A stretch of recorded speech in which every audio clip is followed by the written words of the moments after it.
The fourth bullying prevention strategy is promoting personal responsibility. And we've done a lot of groundwork for this in the first three strategies. So now it's time to dive into that piece, that personal responsibility piece. And the first element of promoting personal responsibility is for each individual member of the community, that's each adult and each child, to make the agreement with yourself and your community to figure out what you're feeling, to take responsibility for identifying what you're feeling in any given situation, to either be able to manage your own feelings appropriately, or if you're not sure whether you can do that, to name those feelings and ask for some support in managing them. To figure out what you need out of a situation, and then from there to either meet your own needs, handle them yourself, or to ask others for support. So, those four pieces have to do with taking responsibility for yourself, taking responsibility for understanding your feelings and either managing them or asking others for help managing them. And then understanding your needs and either managing them or asking others for help in getting them managed. And then the other half of personal responsibility is to not try to do that for other people. So making the agreement not to interpret other people's feelings, or other people's needs, or other people's motives, but instead to ask them, "What's going on for you? How you doing? How you feeling? What's up?" Also making the agreement not to ignore your own feelings or ignore your own needs in favor of other people's.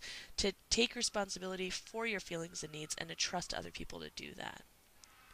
And also agreeing not to take your feelings out on other people, not to just sort of use them as an emotional or literal source of violence so that you can let that difficult feeling out, but rather to handle those feelings in ways that are appropriate and figure out what the needs behind those feelings are and get those needs met. The fifth strategy follows naturally from the fourth, and that is to develop positive communication strategies.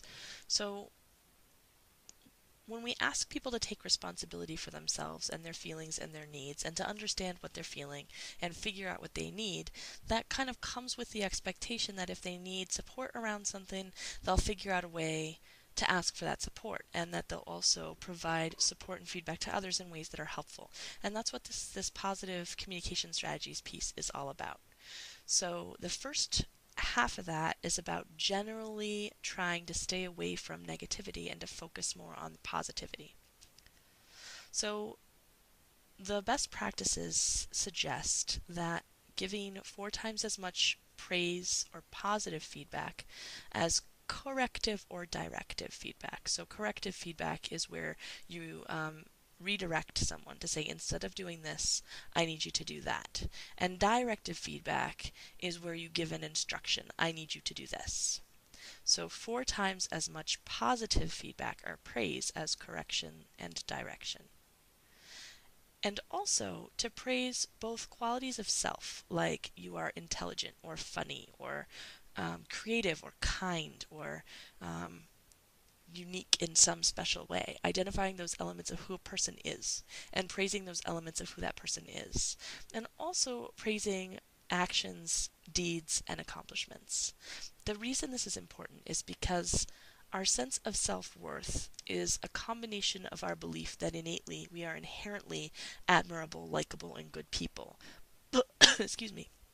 Blended together with the belief that we are competent, that we accomplish good and meaningful things, that we are good at stuff and we do stuff well.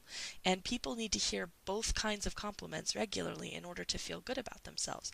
And this is true for children as well as adults. So as you give positive feedback, seeking to make sure that that positive feedback contains praise of both types is very important. And then the third piece of focusing on the positive is making sure that that positive feedback focus, that 4 times as much praise and that praise across both areas, is both an adult to adult approach and an adult to a child approach, as well as encouraging the children to make that positive approach be a part of how they interact with each other, so that it's happening at all levels and in all interactions throughout all individuals within the organization. And that creates a positive, focused community. The second half of developing positive communication strategies is having positive strategies for asking for change and resolving conflict. So, when you are trying to solve a problem, that's a different conversation than the conversation for processing feelings. And when you're trying to solve a problem, you need to stay solution focused instead of being too deeply focused on needing to express every feeling that there is. So make sure that you're determining whether you're having a processing conversation where both people are trying to be heard and move through their feelings together, or whether you're having a solution focused conversation, in which case it's your responsibility to make sure that you don't get drawn into expressing all of your frustrations, but rather that you focus on the solution.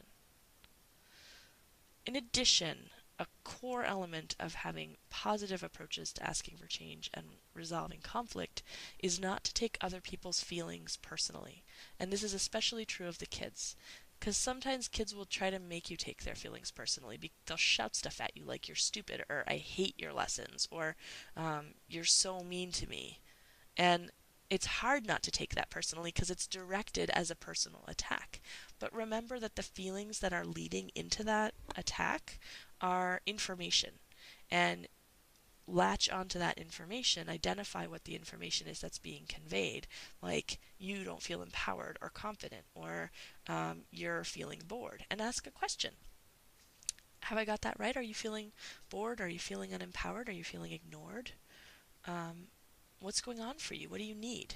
How can we fix this? And that invites that child to take that personal responsibility for their own feelings. So taking other people's feelings personally is counterproductive to the process. And then lastly, make sure that as you work on problem solving, you're managing your own feelings. Identify what they are, recognize that you're having them, and figure out a time and a place that it's appropriate to deal with or release those feelings.